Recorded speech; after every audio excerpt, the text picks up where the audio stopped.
All right, hey, we're here with Dylan Wright, coming back, man, ready to go this year at the 2025 Nationals. Dylan, man, it's been fun here at the Media Day. How's it been going for you? Yeah, obviously fun. Can't complain. You know, it's good to get everybody together, partners of the team, and media fans, you guys. It's fun to get everybody together and have a good time, have some food, and go out and ride some race bikes. That's always fun for us. We don't get to ride them that often, so it's nice to get out on the race bikes and just go have some fun with the boys and show off a little bit, I guess. You guys did that, that's for sure, man. You guys look like you're having fun. And what I thought was interesting is you obviously, it must seem weird to you now. You're the older guy, you're the vet rider, you got these kids there, you're kind of leading them around, telling them what to do and stuff like that. Is that a fun role for you? How's that go? Yeah, I think so. It's like an older brother kind of role, especially with Ryder, obviously, That's it, older brother, not parent. Yeah, I've been his teammate, I guess, when he came to pro when he was like 14 years old. So it's been fun working with him. And I've kept a tight relationship even when he wasn't kind of part of the team, I guess. So it's fun to have him back and work with him. And then I've known him since he was a kid racing at Sand Elise. So it's just kind of come full circle for me. And it is weird being the old guy. Like I don't, I guess, feel like I'm the old guy when I'm not with them, but then when I'm with them, I'm like, dang, I am getting old, like with their terminology and how they use social media and all that stuff. I'm like, yeah, I'm behind the times a little bit, but it's fun. Keeps me young a little bit. Now, I asked you on the live broadcast there when we were actually sitting up there. We've got a guy we both have a bit of history with. You said everything's fine, but Phil Nicoletti coming up, kind of going to add some interest to the series. You got to be kind of excited about that. What's your relationship like with him, and what do you think we're going to get out of him? Yeah, obviously, Phil's a good dude. I feel like we're kind of cut from the same cloth, like I was saying up there. He's a good competitor. He'll race you hard, but he'll race you clean. He's pretty good. And like I said, last time when we came out, we just kind of met in the air, and I landed on him and wrecked his hand. So sorry, Phil. I apologize. Still 4 years down the road, but I mean, I was going for a championship too. So at the same time, shit happens. But no. Me too. He yelled at somebody at the stage, and I recorded it. Yeah, exactly. But it's, water under a bridge. I mean, it was kind of a racing incident. We talked right after when he got back, too. So he's cool, and I've actually gone to train with him a little bit at club in the past, like maybe 2 or 3 years ago, and we always kept like a little bit of a, talking relationship. I'd see him at some of the races and go hang out. So he's always been fun to hang out with. So I think, he'll be fun to race, and he'll be good. He thinks he's coming in under the radar, but I mean, he's always been he's a really good racer, and it'll be great to have all the eyeballs, people watching him and his fans and stuff, kind of tuning into the series, and I mean, hopefully watching me kick his ass every weekend. Nice. Yeah, you said that on the live thing too. Yeah. I ain't afraid to throw a little jab. No, it's good because we've got him in the 450, and then we've got Preston Kilroy in the 250. So hopefully, like you say, we'll get some eyes on the series from down south. Both of them should be competitive in both those classes. Yeah, I think so. I think PK will be good too, and then Phil will be good. It'll be good for both classes. And like you say, have some international flavor a little bit, which is always good for the series and good for us. And more viewers we get, the more money there is in the series. Ultimately trickles down, It all helps. Now, I asked you this too because obviously I'm trying to get the rivalry going here. But I interviewed Jess Pettis. I asked him about does he have a bit of extra motivation because you got hurt last year. Jess won the title, but then he was quick to say, "Listen, I've been injured in the past." So he's kind of thinking you're on equal playing field. Now yourself, with all that in mind, any extra motivation coming into this to get that title back? Obviously, you always want to win anyway. But I mean, talk about that. Is there more motivation? Yeah, maybe a little bit extra motivation because, I'm not the defending champ, so I need to go get it back. And, I mean, you can only race who's on the gate, right? Like, I mean, it's part of the sport. Injuries happen. And, just an unfortunate year for me. But hats off to Jess. He rode great all summer. I mean, that title fight kind of came down to the last moto. And, he rode great. He pulled clutch and it was good. So I guess we just need to go to work and, hopefully the work we did this offseason will be good enough to beat him most of the time and ultimately get the number one. That's what we work for. We work for the championship, and I guess, we'll see in a couple of weeks where we're at, and then it's a long summer. Nice. Okay, 2 quick questions about last summer. In hindsight, would you not have come back as early as you did, try to struggle through that? Yeah, no, I'm never doing that again. That was dumb. That was completely dumb. Hindsight, not good. Like I was dealing with a lot of health issues that I shouldn't have been riding with, and sometimes you're just so in the moment that the championship and the races is everything, and nothing else matters. And I mean, my health matters, I guess, right? So you will not see me do anything dumb like that again. Obviously, if it's like a broken collarbone or something, I played it up and we'll go racing.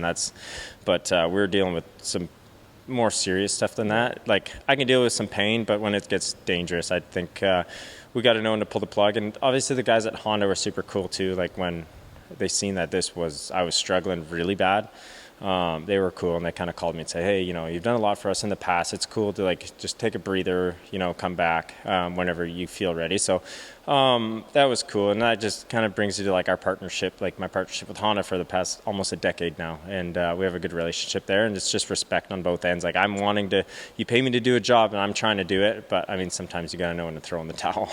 Right, and a competitive thing gets in there too, right? You're not a guy who... You don't want to lose. You don't want to lose, especially after, I had a lot of... Some people accept losing, but that's not in your playbook. No, win or die trying. Okay, another thing about last year, touch on quickly. I love this story because I was standing with Al Dick, a suspension guy, Calgary Moto 2. He must have been the first guy to notice it. Have you watched video of that? Because did you know it was as bad as it was? Because he was just running around. Me and him were just running around watching you ride that bike with no rear suspension. Yeah, I knew it was going to be bad about 2 laps in, when it was kind of staying down and wasn't really working great and kicking me in the butt really bad, and then it just progressively got worse. But again, I won't take no for an answer. And again, I was probably overriding what I could do with the bike at that time, and it almost bit me in the ass. But yeah, I mean, it's just kind of unfortunate. It's an unfortunate thing, but it happens. It's stuff happens, like especially at our speed. We're beating the crap out of the parts on these bikes, and I mean, it is what it is. But yeah, it wasn't great. I wasn't having any fun, especially it was an impressive ride, man. Especially I was like, dang it, I'm going to lose. So that was a hard pill to accept, but it is what it is. We still salvage a second, which is fine. And as I get older, I mean, you're like, okay, that was probably a win on that day. In the moment, you're just like, shit, we lost. Fuck. You know what I mean? But as you look back and you're like, hey, that could have been way worse than a second place finish, Almost like Prince George when you rode half a bike to the finish. Yeah. That was even worse. That one was gnarly. This big subframe snap. Go find those on YouTube, everybody. Yeah. Okay, now Dylan, another cool question. I asked Frank who his favorite rider was of all time. Obviously, Frank Schuster's been around forever. Didn't take him long to say this guy right here. And then someone asked him what his favorite bike is, all these number ones you see behind us, and he liked this number 109. Talk about that, man. Why do you think he picked that 109, and is there a different one that you would pick? No, I think I'd probably pick that same bike, and obviously it's an honor for Frank to, name me as his favorite rider. Obviously we've become really close over the years of, me being here a lot and helping out Frank around the farm and everything, but, it's an honor. He's seen a lot of really great motocross racers come through the country and come through his track. Mm-hmm. And so obviously it's an honor, and it's it's cool. It kind of gives you a little boost, but it keeps you grounded too when Frank says it, because it comes across as it's like that granddad telling you, you know what I mean? So it's it was cool. And then obviously, this bike, I think that's a favorite for Frank and I. Maybe Derek, I'm not 100% sure. He's probably got some championship bikes that he likes, but that one was fun and we kept it because that bike just went through war. Like, it went through the mutter at Des Nations, and like I had a really good performance at Des Nations. So and then it stayed over in Europe at some random shop for like a month, and then it literally didn't get touched because it just sat in a crate, because we were supposed to fly it back, and then I was like, no, I'm going back. So we just ended up leaving it in a crate, and then I unboxed it. Anyways, a whole 9 yards. And I ended up racing all the GPs that I raced on it, and then I practiced on it during the week because I just had that one bike there. So I was just kind of beating the crap out of it, and going to like all the local tracks I was riding during the week was all done. So that one's kind of cool. Like, I'll always hang on to that one, even if they want to get rid of it, which Frank doesn't. But it's just a cool bike for me as well. It gives me, look back on some good memories there, because that was a ton of fun. And who knows if I'll ever get to do that again. As I getting older, it's like you start checking off some boxes. You're like, shit, I don't know if I'm going to get to do some of that again. So especially in our career, it's a young man's sport. Like Ryder coming up and kind of pushing me in the butt a little bit. So it's you kind of look back and you're like, dang, those were some good times. Mm-hmm. Hey, I ask everybody, what's your age? Give us your age, weight, and height. I'm 27. Does that hurt? Not bad. I'm not 30 yet. I think 30 will start to hurt a little bit more, because then your career's kind of in our sport anyways. Well, maybe not. T-Dags is still ripping. Mm-hmm. Phil's old. Benoit won the championship. He was like 36, so we might have a lot of years left. There you go. But how high? About 6 feet. 5'11", 6 feet, and about 173 these days, approximately. But we'll cut a little bit for the season. We'll probably be like 168, 170. Okay, nice. Okay, and the last question here. We'll let you guys. I think there's probably other people waiting to chat with you, but I want to ask you the bike. I mean, you got a chance to stay down with the Lawrences again. I mean, those guys are all your buddies. I know Chance Hymas is a buddy of yours too. I'm assuming you had some good stuff for the new bike. You were able to get some settings. You get some stuff from those guys, like talking to them about stuff. How's the bike set up for you?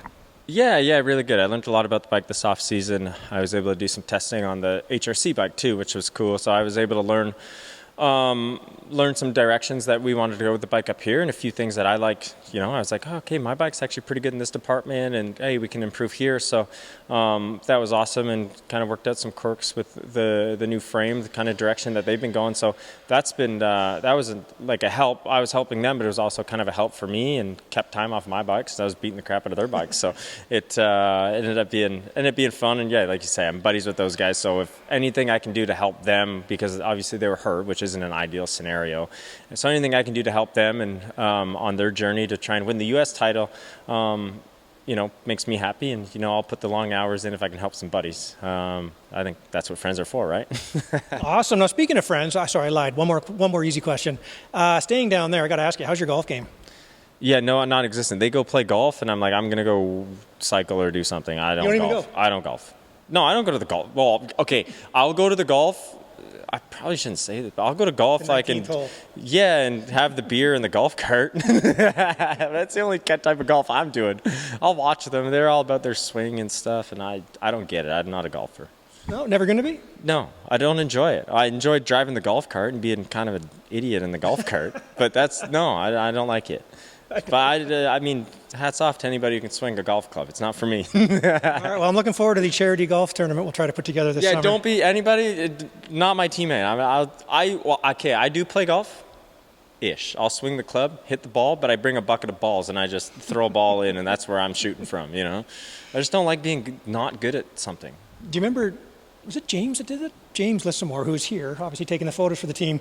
That tournament we did at Walton, he actually lost a club.